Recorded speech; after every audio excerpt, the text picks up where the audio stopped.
Hi, good day everyone, and this is Ivy Clara for another episode of Untold Thoughts. So last episodes we discussed about job interview. So we will proceed for new, but we will go back again about the job interview because there's a lot of questions by interviewer that ask you or can ask you in the future or in your job that you're applying to. So now we will discuss this book that I bought yesterday. I just bought this yesterday by Mr. John C. Maxwell. I think you are familiar with him, this author. So this one is a Taglist edition because I can find an English version of this. So it is all about the title of the book of John C. Maxwell is How Successful People Win. Actually, he had a book of thick book. So I can find it now. But this one is also it's only 150 in PCBS. If you're familiar in PCBS is Philippine Christian Bookstore. So this one is How Successful People Win. So we will discuss it by chapter to chapter.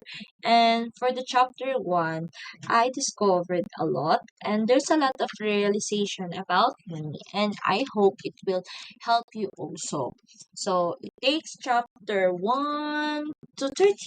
Okay, it's a small pocket book but it contains a lot of things that you will or you can apply it also to your life. So, sabay-sabay tayong uh, magiging success, di ba? Magiging successful people. So, yeah. So, ito yon. And then, after that, so every chapter to. So, chapter 1 muna ngayon and then we will proceed to another chapter, another chapter, and to another chapter. So, mahaba-haba to. Okay?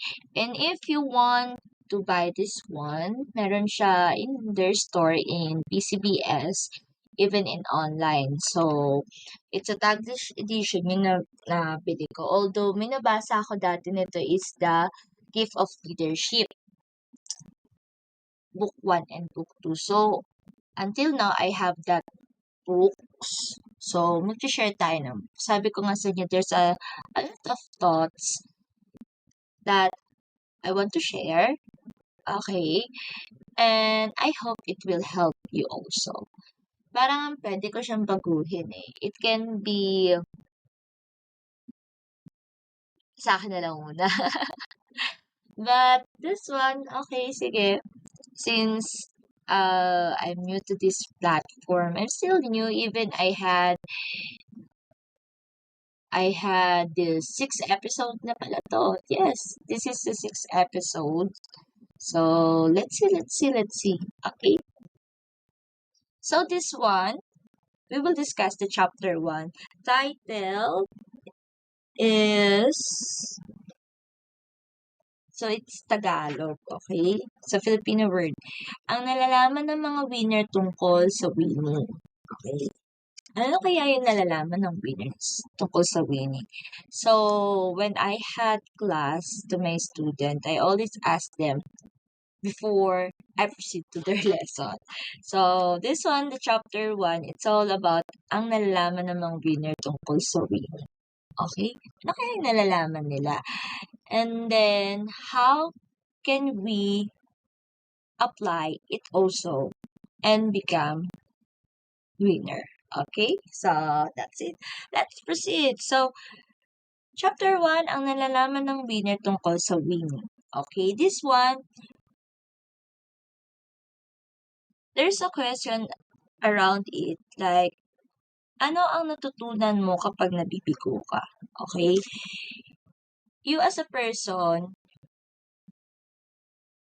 what lesson did you learn when you failed? diba? So, when I read this one, yung iba, in denial, even myself, I'm in denial. And sometimes naman, I'm being myself. Okay? So, dito, ano natutunan ko pag sa mga failures ko? So, I'm a ambitious person. So, there's a lot of goals, plans na hindi naging okay. So, there's a relationship, there's in career, personality development, in the family, in friends, so colleagues, so on and so forth. But kahit na I have a lot of failures, I go I go forward. Okay? So, ang ginagawa ko doon, once I had that kind of failure, hindi ko may tendency, okay? I will be honest. May tendency na dadamdamin ko siya. I emotionally unstable when I was in younger days. So, didibdibin ko. But now, when I made mistake, nakakaba. Still, meron pa rin kaba. May fear pa din. But the thing is, ang pinagkaiba nun is I face my fears. I face the risk. Diba? You win because you're taking the risk. You win because you want to be a winner. Okay? So, yun. Yun yung isang question that dito. And then, we will proceed sa sabi nga dito sa book din. Diba? Actually, I am holding it also. Although, I have jotted down on my notebook. But ito, sabi nga, may mga realization na I know kayo din, nasasabi nyo din to. So, this is the praise. Ganun talaga. Minsan panalo, minsan talo. Diba? So, the message from that phrase is that umasang mananalo, asahan ng matatalo at tanggapin anumang ang maging resulta. So, what is wrong about that? Sabi nga dito, what is wrong about that? The successful people or the winners don't think about it. It's based on the book din also. And they going step forward. Like what I've said, you need to move on. You need to go beyond. Diba? And they accept kung ano yung mali. Diba? So, sa pagkakamali nila doon. Kaya nga, sabi nga, bakit masakit matalo? So, isa rin ito. Bakit nga masakit matalo? Unang-una, emotionally, pride, our ego. Ayan. Isa yan sa mga, although wala yan sa books, it's a realization nga and it's a book. So, it's like a reflection. Reflection book.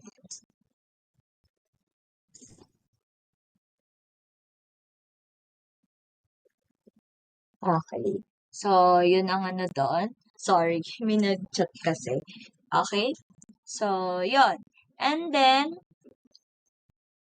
sabi nga, bakit masakit matalo? Yun nga, pride, ego, and fear. Hindi pa rin mawawala yung fear. Anxiety, de-depress ka.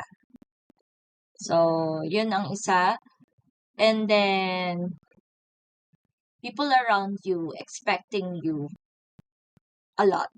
Especially, katulad ko na I'm on the age of 28 and I have this degree. I graduated from this prestigious school, and then I go to a lot of seminars and so on and so forth. So people expecting you to do your best, or you doing your best all the time. Okay? So, yun yung natin, isa sa mga natin, mga fear kung bakit tayo natatalo. But the thing is, meron ditong 5. Tama ba? 5 nga. Wait lang, check natin. Yes, there's a 5 effect or effect of this problem. Diba? Ito yung mga problema. So, isa is, number 1, isa talaga. Number 1 is, nagiging emotionally stuck tayo dahil sa pagkatalo. We are being emotionally stuck because of failure. So, sabi nga ng author at speaker na si Les Brown, sabi dito, binubulsa natin ang magagandang karanasan, isinasa puso natin ang mga pangit na pangyayari. So, when I'm reading this book, John Maxwell also talking to you. At the same time, ikaw mismo, you have this realization. Yes, you have a lot of talent. I remember one of my students asked me, Ma'am, ano pa ang hindi mo kaya? And I told her that we can do a lot of things if we have a desire to learn from it. The skills and knowledge, if you want to learn from it, you can do it. So, yun ang doon. So, nagiging emotionally stuck tayo dito. For example, yun yung ako ngayon. Pero dati, ang nangyari sa akin, sa sobrang takot ko, tinago ko lahat ng talent na meron ako. Naginim ko at pinaghirapan ko in the past few years. Ang akala ko kasi that my thinking, yung bad thinking ko last time, ito yung time na I seek for a medical professional. And then, ito yun related ako dito, na tinago ko yung talent ko. She make me realize that I have a talent. And why did you hide it? Bakit ka natatakot ilabas yun? So, one of the, kasi emotionally ako nun eh. One is that people always judge me. People don't like me. People's intimidated by me. Na hindi ko naman sinasadya. So, that time, I've been silent. And then, may mga tao na hindi naniniwala na I had experience that. Kasi ang alam nila, okay, si Ivy Fonclara, madaldal siya. Hindi kami maniniwala. Ang alam kasi nila yung mga nagkakaroon ng ganitong downfall or season, flight and fight mode natin, a season in life, is that tahimik lang. Pero hindi. Okay? So, yon. And then, ito yung nakakapanghina sa atin ng loob. And we became negative. Kasi nga, even your environment is negative. That's why now, I'm doing, when I'm emotionally stuck and drained, isama na natin yung drain kasi ganun din stuck, tas drained, I go outside. Nung simula na nagdadrive ako, I have that courage to drive again. I go anywhere. Hindi dahil kasi likas na gila ako. I go anywhere to unwind, to recharge. Especially, gusto ko yung may nature. Yun yung mga Kaya minsan, gabi na ako nakakauwi. Even in my younger days, ganun din. Bago ako umuwi ng bahay, parang gusto muna tigil sa school. Since yung school ko noon is a lot of trees. So, yun. I'm connecting to the nature. So, ganun ang ginagawa ko. Okay, so that's the number 1. Nagiging emotionally stuck tayo dahil sa pagkatalo. Ayun nga, sabi nga dito, para maging successful, kailangan nating humanap ng paraan para ma-unstuck emotionally. Yun, like, a while ago, yung aking pag-a-unwind. Diba? Yun. Next, number 2, nagiging mentally defeated tayo dahil sa pagkatalo. We became mentally defeated because of failure. So, dito,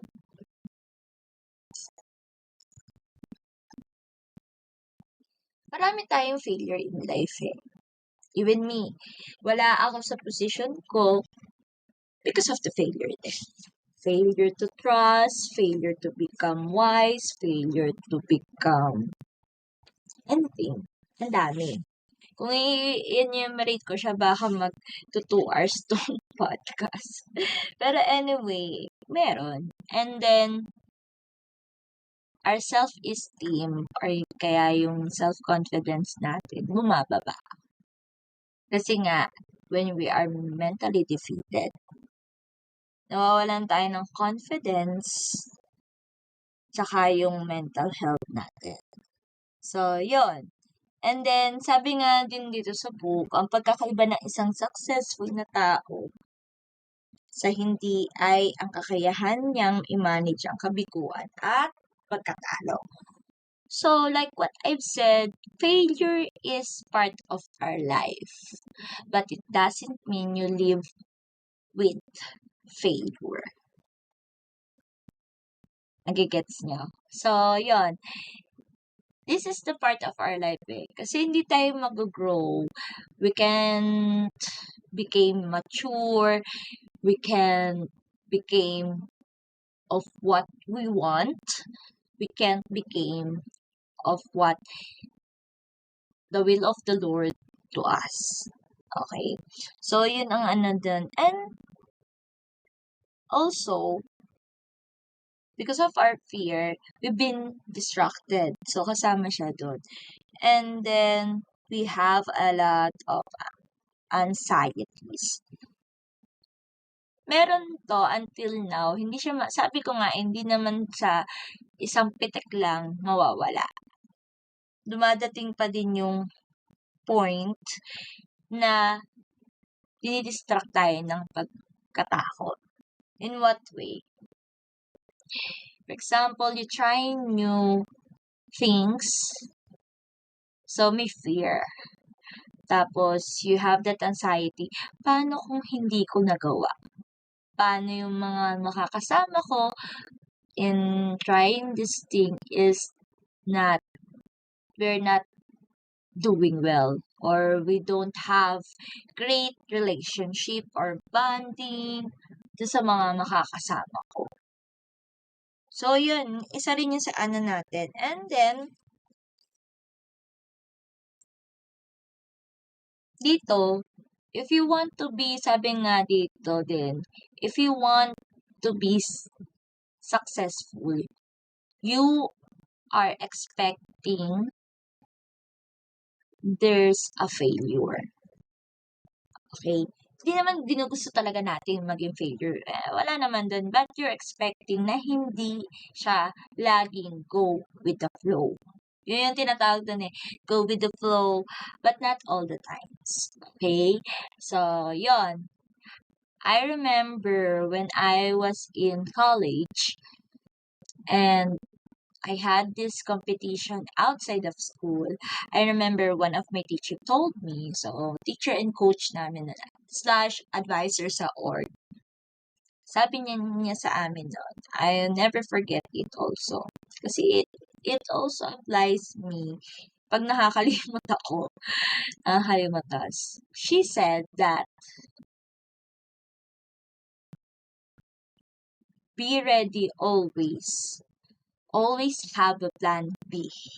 Kung magka-failure or pumalpak man ang plan A, there's always a plan B. You always have a backup plan. Okay? And you have plan C, plan D, hindi ka nauubusan. Okay? So, yun yung doon. Okay? And then, yun yung number 2. So, number 3, dahil sa pagkatalo, nagkakaroon ng agwat sa pagitan ng I should at I did. Okay? In English, because of the failure, there's distance between I should and I did. So, lumilikha ng positive cycle sa buhay natin ang pagkatagumpay. So, kapag nananalo tayo, we have that confidence, di ba? May kumpiyansa sa atin. At nagkakaroon tayo ng steps para mag-proceed pa. Okay? In a other way naman, gumagawa rin ng cycle sa buhay natin ang pagkatalo na negative naman. Sabi nga dito din, ang pagkatalo, lalo na kung nagpapatong-patong na ay pwede magtuloy sa insecurity. Diba? We've been insecure of other people winning. Or kaya, kasi dapat ganun ako. Di ba nagkakaroon ng ganun tayong feeling. Okay. And then, minsan pinagdududahan natin yung sarili natin. Bakit siya kaya niya? Ako hindi ko kaya. Yung mga ganon. And then, kaya nga, may 15 trap. Okay? There's a 15 trap na we've been trapped forever. Okay? Ayun naman natin mag-trap. May mga traps. Okay? This is a 15 trap that people fall. Okay? So, yon. Number 1 is that mistake trap. So, sabi nga dito, natatakot ako magkamali. Pinipigilan tayo ng pagkatalo. Mistake trap. Kung babalikan natin yung number 1 and number 2, at yung introduction natin, it is okay to make mistakes. But, you need to learn from it. And, do not do it again. Pero kung mangyari man, at least, alam mo na ang gagawin mo. Diba? So, yun, sabi nga, if there's a problem, there's always a solution. So, don't lose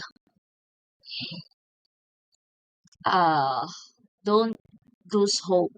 Okay? Don't lose hope. Okay?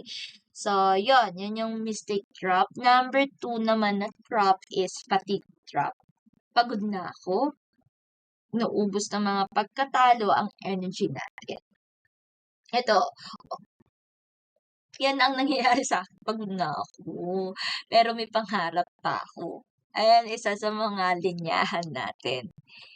Physically, mentally, napapagod tayo. Even socially. Financially, yes. Spiritually, yes, din. Hindi lang minsan natin napapansin. Because we are,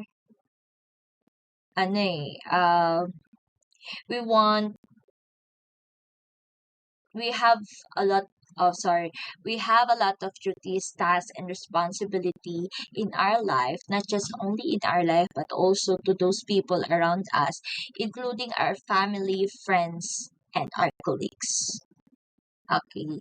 So, yun ang nangyayari. Pagod na ako. Pag pagod ka na, learn to pause. Pause lang. Pause ka lang, saglit. And then, laban ulit. Okay. Minsan kasi ito yung I remember my, psychiatrist nun. Eto ha, pag sinasabi kong psychiatrist, baka sabihin baliw ata 'to, hindi When you doing psychiatrist and you go to psychiatrist, there's something wrong about you pero hindi ka baliw. Meron kasing iba, this is the one of, sorry, it's out of the topic pero i-share ko lang, and I hope, please, baguhin niyo na yung ganitong mentalidad, okay? It doesn't mean you go to the psychiatrist or psychologist, you are crazy. No. You are mentally ill. May sakit ka. But it doesn't mean baliw ka. Okay? So, yon. So, I go there kasi nga hindi na ako makatulog, hindi na ako isang linggo akong hindi makatulog during pandemic. And then, nung shinare ko yan, at daming hindi naniniwala sa akin. So, sabi ko, wow. And I don't expecting it. Na yung inaakala kong mga kasangga ko, yung pala, sila pa yung hindi maniniwala. Masakit yun. Pero sabi ko, hindi ko pwedeng ipakain yung sarili ko doon. Diba? So, sabi ko nga, sabi nga ng psychiatrist ko, no, learn to pause. Pag pagod ka na, try to distract yourself. Try ka naman ng ibang hobby. Baka naman kasi, nagiging rotational na sa'yo. Okay? Baka nawawalan ka lang ng gana. Yun ang sabi ko sa akin. Then, pag ako napapagod, I learn to pause. Even in social media, hindi ako nagre-reply. Kaya nga yung iba, ba't hindi ka nagre-reply? Minimension na ako. Sorry. Hindi ko masabi na I need to pause, ganyan-ganyan. Kasi, may ganun pa din na thinking na they will judge me na you are incompetent. Pero minsan pumapasok yan sa isip ko, honestly. Pero sabi ko nga, no, I need to pause kasi nadidrain ako. But I will set back and bounce back again. Okay? So, ganun. Fatigue trap. Pagod na ako. Okay? Next is, number 3 trap is that comparison trap. So, ito yung praise for this one. May ibang taong mas qualified kaysa sa akin. So, we felt that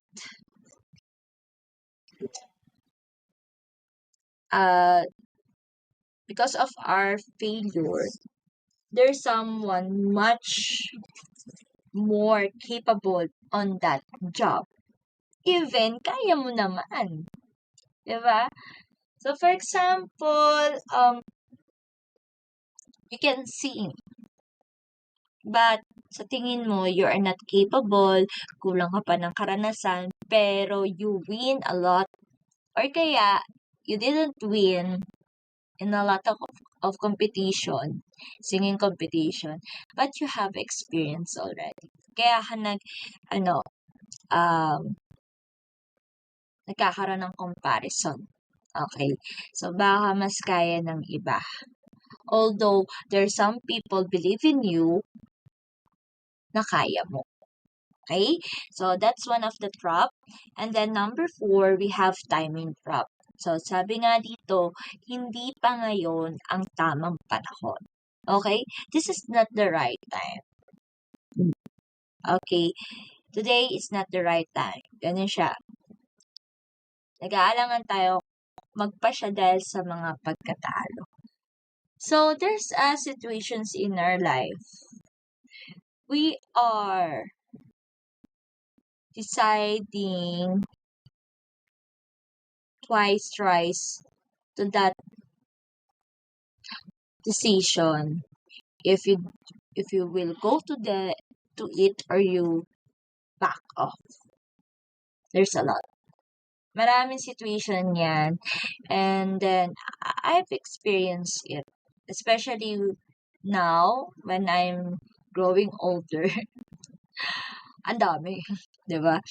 So, for example yan, ito, pero ito, good I don't know if it's a good example or it's a kidding eh. Para medyo ano lang tayo ng konti, light ng konti. Kakain ba ako o hindi? 'Di ba? Saan ba ako pupunta after ng trabaho? May mga gano'ng tanong. So, 'di ba? Or kaya for example, sige mamaya ko na gawin 'yan or bukas ko na gawin kasi ang haba pa ng deadline. Ayan, sa mga estudyante at kapwa kong mga nagtatrabaho din, may ganyan tayong manya na habit. Actually, Filipinos culture. Okay? That's the Filipino culture and manyana habit. Okay. So, yon. Next, inspiration trap. Yan. Wala ako sa mood gawin yan ngayon. Parang yung ano yun eh, yung fatigue trap. May ano sila ng konti. So, nawawalan tayo ng motivation. Kaya nga, makinig kayo nito all the time to have your inspiration. Charot. So, there's a lot of podcasts, but you need to be wise pa din in listening and choosing your own podcast. Even in music. For example, malungkot ka na nga, mag-iimo ka pa din. E di, syempre, automatic, malulungkot ka pa din. Sasabihin ng iba, martyr kasi ako. No, kung malungkot ka, try calm music. Para kumalma yung emotion mo. Okay, ganun siya. And then, pag na-overwhelm ka, try calm music. So, ang pinakikinggan ko niyan, it's either calm music or kaya lo-fi Christian song or mga worship song. So, pag nagda-drive ako, lalo na pag mag-isa ako, and medyo umiinit na yung ulo ko kasi sa mga nakakasabayan ko sa kalsada, ayun, hindi mo maiiwasan eh, na may mga pasaway din talagang driver na bigla na nagtitigil sa harapan mo, hindi magsisignal, ganon. So, I need to listen to that. Okay, so yun, and then I listen also to different podcasts and I read books. So this one, the John Maxwell, the one of inspiration book. Okay, so si John Maxwell is a good author. Okay, and then this one also, yun nga sabi nga eh, I remember one of my classmates / my friend of mine, he said that kunin mo, kung parang sa isda lang yan eh. Sa isang content, kunin mo yung laman na mabubusog ka at makakatulong sa'yo at itapon mo ang tinik. Ganon din yun. When you're looking for inspiration, ganon din. Okay? So, magiging wise din tayo. Next. Rationalization trap. Okay? So, baka hindi naman iyon ganun ka-importante. Nawawala ang tamang perspective kapag natatalo tayo. Kahit na hindi ito mamahalin or kaya VIP, magandang ano dito. Alam ko na. For example, you have deadlines to do. Major and minor. Ayan, sa mga student. Okay. You have major homeworks, activities, okay, projects, portfolios, and you have also minor that has those activities also. Baka hindi naman, okay lang yan, minor lang naman yan eh. Okay, pero I had this in college, and tinanong ko din sa mga estudyante ko, until now daw, ganun daw yung ano nila, nakakatawa lang. Pero this is just kidding I like my colleagues din tuloy. Sabi nga, ang hirap daw ng minor kaysa sa major. Ganun talaga, kailangan ng minor. Until now, I'm using it, the minor subjects, okay? So, yun, baka hindi naman ganun ka-importante. Huwag na lang natin bigyan ng halaga. Or kaya, baka hindi naman iyon ganun ka-importante, huwag na lang nating bigyan ng oras. 'Di ba? Yung mga ganung bagay. So, nawawalan tayo ng perspective. Ayan, nagkabulol-bulol na. Next, perfection trap. Yan, perfection trap. May pinakamagandang paraan para gawin ito at kailangan kong hanapin ngayon bago ako magsimula. So, dahil sa mga pagkatalo, nagsisimula tayong questionin ang sarili natin. Okay? So, before we do something, ito yung nangyayari sa atin, before we do something, we were looking first for the best ways. Wala naman sa mga doon. You're looking for the best way to do that. But, maybe, you don't have that gut to yourself or you don't have that kind of self-esteem. Kaya, anong nangyayari? Question mo yung sarili mo. And then, gumagawa ka pa ng ibang ways, although, you know what to do. You know what are the steps to do. Pero nag-aanap ka pa ng iba. Wala namang masama doon. Pero, meron ka pa rin pangangamba na mali ka. Okay? Pero searching is good. Pero, yun nga, you need to trust yourself. Lalo na kung yan ay ginagawa mo na noon pa. So, trust yourself. And then, next is expectation trap. So, akala ko madali lang, hindi pala. So, ito. Na-highlight ang difficulties dahil sa pagtatalo. So, expectation trap. Akala ko madali lang, hindi pala. Guys, remember that life is not always full of cloud nine.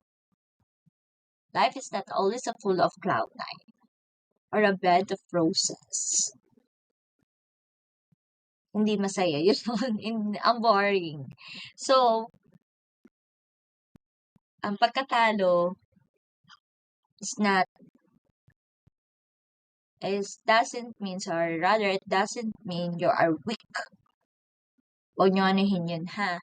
Pag may nagsabi niyan sa inyo, ay huwag nyo nang pakinggan. Okay? Ano lang yun? They just giving you a negative vibes para lalo ka pang mag-down. Alam mo pa ma-feel that you are not useful or useless. Okay? So, ganon. Mga expectation trap. There's a lot of difficulties in life. Kaya, kung ikay nasa 18 years old pa lang, ikaw ay nasa 17 years old pa lang, pag ikay tumatanda na, dumadami lalo yan. Kaya, be ready lang. At kung yan ay bago pa lang sa'yo na nangyari yung problema ngayon, and then, there's always a way.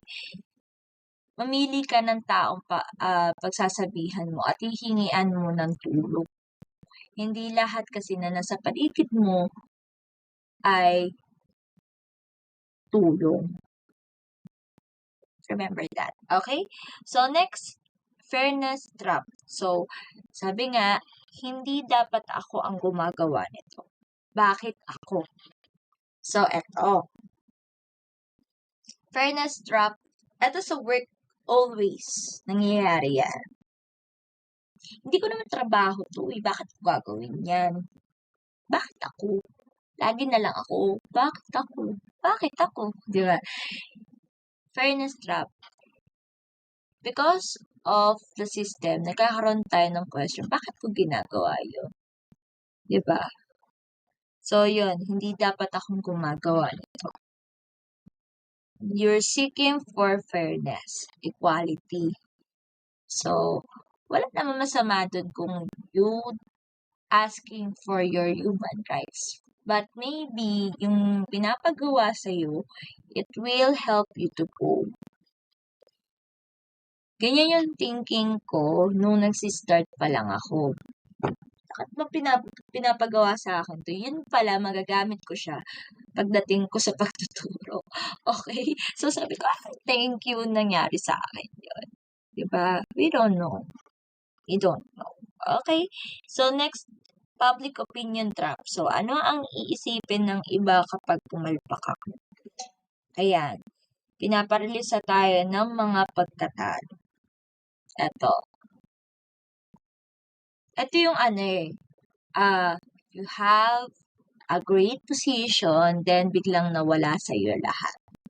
Meron yun sa Bible, I forgot yung nasa kanya na lahat. I forgot kung sino yun Pero may ganang parable or kaya situation na nasa kanya na lahat, then biglang tinanggal ng Diyos lahat. Diba? So, yun. Anong iisipin?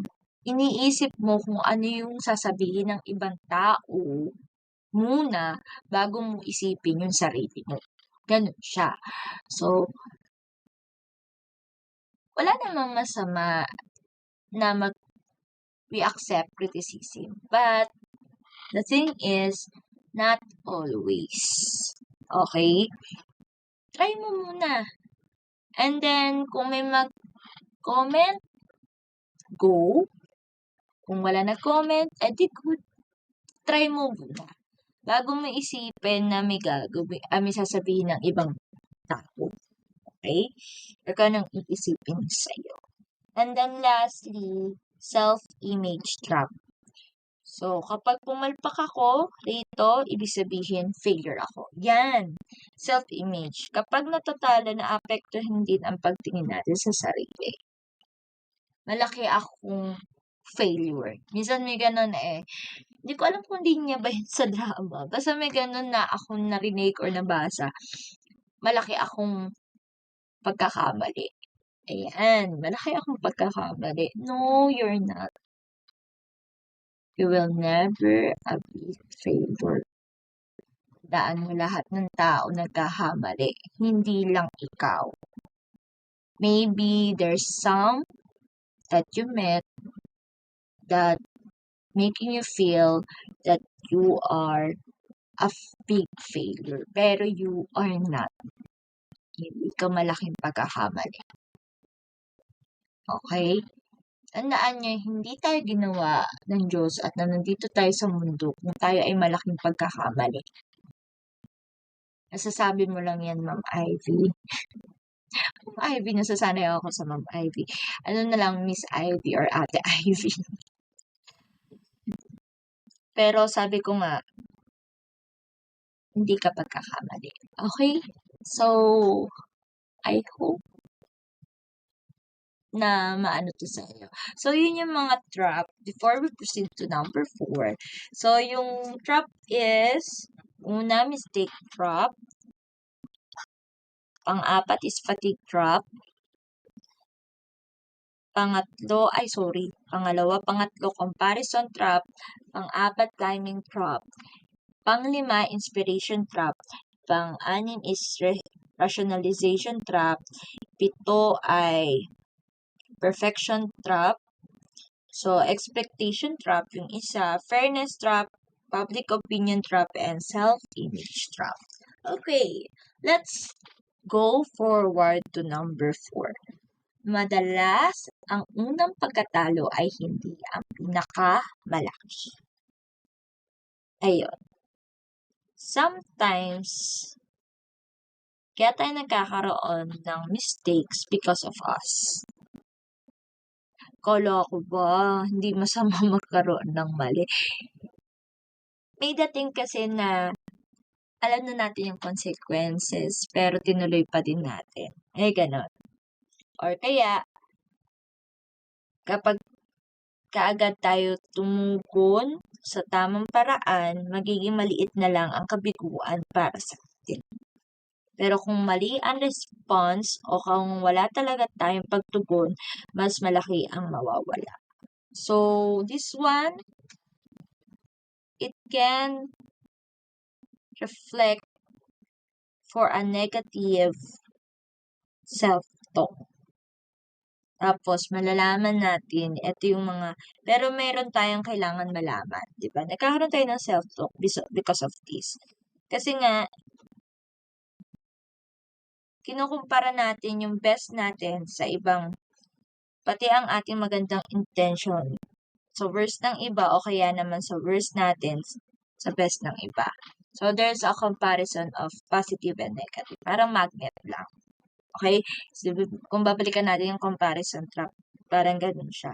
So, meron ditong mga kaalaman or kaya kailangan natin malaman para maiwasan. Ang pinaka-importanteng tao, sabi nga dito, ang pinaka-importanteng tao na makakausap mo ay ang sarili mo. Kaya mag-ingat sa mga sasabihin. Yan. So, be careful of your words. Not you can hurt other people, but also it will hurt yourself. For example, sinabi mo sa sarili mo, hindi mo kaya. Hindi mo talaga magiging kaya. Kaya sasabihin mo sa sarili mo,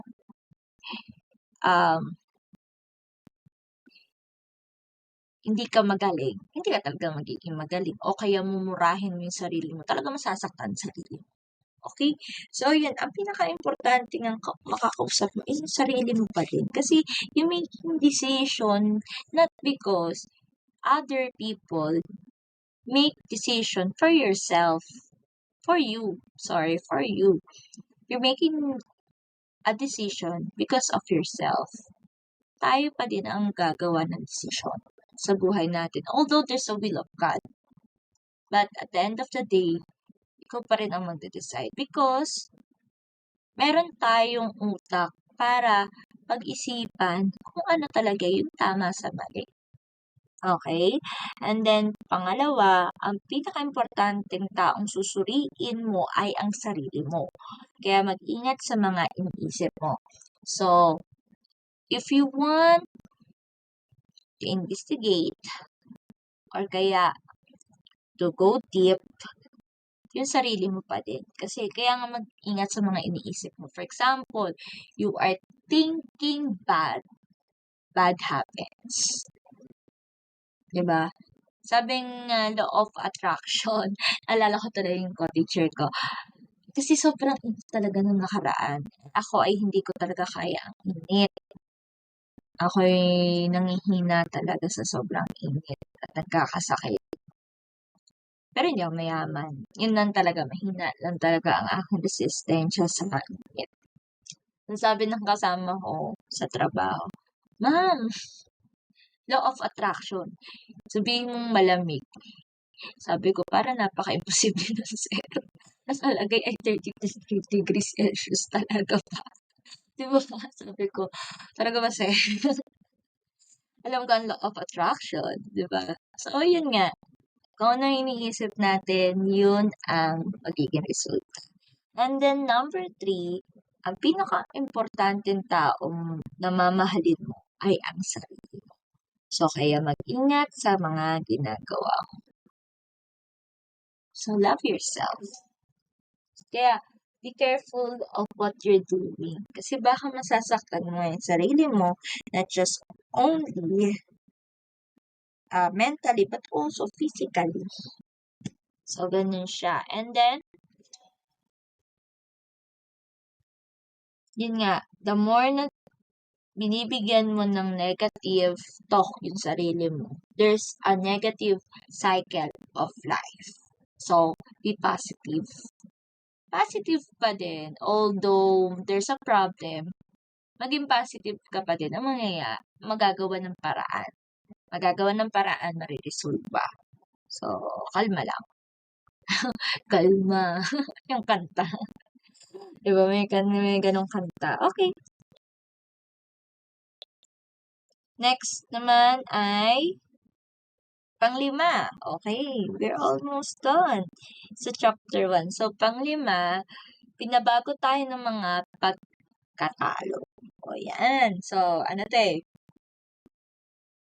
Okay. So, dito, ang bilang o tindi ng pagkatalo natin ay hindi kasing halaga ng kung paano natin naranasan ang mga ito. Oo, masakit matalo. Diba nga? babalikan natin yung kanina.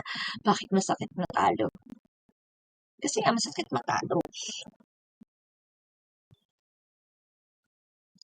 Pero, we've been changed because of the failure.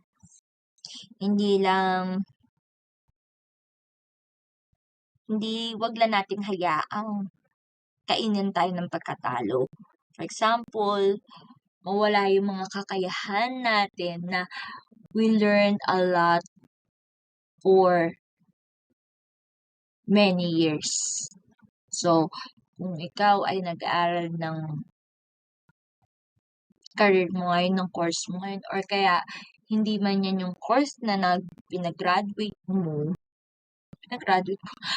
hindi yan yung course na kung saan ka basta yun, yung course na graduate ka, different job yung nakuha mo, pero it takes years pa din. It takes months. It takes time, days, nung nandyan ka sa posisyon. So, yun. At saka, dito, pag napipigilan tayo, pag inalaw natin ang pagkatalo, nagiging tayong paralisado. Okay? So, yun. You're being paralyzed even we are not physically paralyzed. Mostly emotionally paralyzed and mentally paralyzed tayo. So, sabi nga, may tanong dito, paano babawasan ang pinsala ng nakakapanghina sa pagkatalo? Of course, una, sa pamamagitan ng pagbitaw sa mga ito emotionally. Let go. Diba? Let go and let God. I remember that. Let go and let God. So, ito. Actually, nung mga previous, share ko lang. In the previous episode, I want to share also about God. But there's a fear. So, malalaman niyo yan kung kaya ko siyang i-share. So, yun. Hopefully. And then, kung bakit ganun. Ngayon, I have this kind of confidence that to share my insights with the references at the same time with God. Okay? Kasi wala naman ako sa lugar, sa kinatatayuan ko o kaya sa trabaho ko ngayon at nakikipag-usap sa inyo at kayo nakikinig. Hindi ko alam kung sino-sino kayo, pero wala ako dito not because of Him. Basta, mahaba-haba ang naging karanasan ko and not all people know about it. Actually, parang himay-himay lang yung alam nila, pero ang nakakaalam talaga nun, siya lang at ako ng mga nararanasan ko. Okay? So, yun nga. Kasi siya ang mapapagkatiwalaan ko sa lahat. Although, I have this support system, piling-pili lang sila, pero ang pinagkakatiwalaan ko pa din ang Panginoon. Hindi man ako yung biblically or kaya nakakapag-memorize ng Bible, but I know that I have God and all the things that I have today because of Him. All these things. Okay? So, yon. Sabi nga, kung gusto natin magtagumpay at iwasang matalo, kailangan nating malampasan ang mga to. Struggles, waves, na doon. And then, sabi nga, sa totoo lang naman talaga, may hirap ngumiti kung hindi tayo masaya. Diba? Ngingiti ka ng pilit, nakakatakot naman yun. Tapos, yung puso mo, there's a lot of anger, there's a lot of doubt, there's a lot of negativities in your heart and even in your mind. And even what are you doing now is a negative, hindi tayo makakangiti talaga.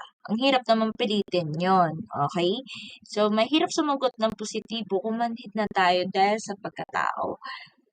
minsan nagiging manhid na tayo. Kasi nga, lagi na lang nangyayari. Sometimes may mga gano'n na lagi na lang bakit ba lagi nangyayari sa akin? Wala nang usad yung buhay ko. So, ano natin siya, baguhin natin yung thinking natin. Nangyayari man sa akin to lagi, pero pagdating ng panahon, hindi na to mangyayari. Okay? You need to find ways din also. Sabi nga, paano ba magiging emotionally strong kung emotionally exhausted ka na? Paano natin harapin ang iba kung napapahiya na tayo? Paano tayo babangon kung palagi tayo nakatumba? So, sabi nga ni John Maxwell, sinulat niya yung librong to para masagot tayo dun. So, ang daming untold thoughts, no? There's a lot of thoughts. So, dito, may iba't ibang outline. So, una, spirit ng pagkatuto. Pangalawa, harapin ang katotohanan, which is pundasyon ng pagkatuto. Pangatlo, ang unang hakbang sa pagkatuto. Pang-apat, focus ng pagkatuto. Pang-lima, ang motivation ng pagkatuto.